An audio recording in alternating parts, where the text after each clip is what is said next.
সম্প্রতি চট্টগ্রামের হালিশহরে ঘটে যাওয়া ভয়াবহ অগ্নিকাণ্ডের ঘটনাটি যেন কেবল একটি দুঃস্বপ্নের প্রতিচ্ছবি। মুহূর্তের অসতর্কতায় সাজানো সংসার ধ্বংসস্তূপে পরিণত হওয়ার দৃশ্য মুহূর্তে ছুঁয়েছে দেশের প্রতিটি মানুষের হৃদয়কে। আগুনের লেলিহান শিখা যখন গ্রাস করেছিল চারপাশ, তখন আফসোস ছাড়া আর কিছুই করার ছিল না। অথচ একটু সচেতনতাই পারত এই প্রাণহানি ও ধ্বংসযজ্ঞ থামাতে।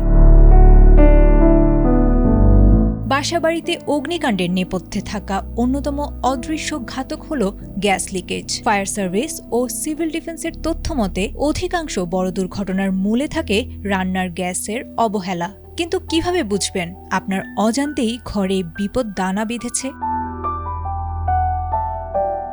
সিলিন্ডার বা লাইনের গ্যাস মূলত গন্ধহীন হলেও সুরক্ষার জন্য এতে মেশানো হয় মার্কেপটেন নামক এক ধরনের রাসায়নিক। ফলে গ্যাস বের হলেই পচার ডিমের মতো তীব্র গন্ধ পাওয়া যায়। এছাড়া পাইপের সংযোগস্থলে হিস হিস শব্দ, অকারণে মাথা ঘোরা বা বমি ভাব এবং ঘরের টবের গাছ দ্রুত শুকিয়ে যাওয়া গ্যাস লিকেজের স্পষ্ট লক্ষণ।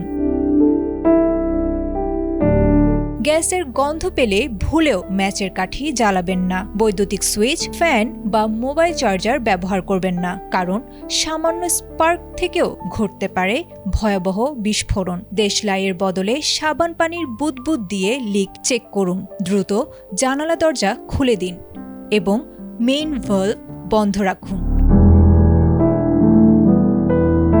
বিএসটিআই অনুমোদিত সিলিন্ডার ও পাইপ ব্যবহার নিশ্চিত করুন। সিলিন্ডার কখনো বদ্ধ জায়গায় বা নিচু গর্তে রাখবেন না, কারণ গ্যাস বাতাসের চেয়ে ভারী হওয়ায় নিচে জমে থাকে। ফায়ার সার্ভিসের কর্মকর্তার মতে আতঙ্কিত না হয়ে দ্রুত ৯৯৯ এ যোগাযোগ করাই বুদ্ধিমত্তার পরিচয়। মনে রাখবেন, আপনার রান্নাঘরের সুরক্ষা মানেই পুরো পরিবারের নিরাপত্তা। সচেতন হন, নিরাপদ থাকুন।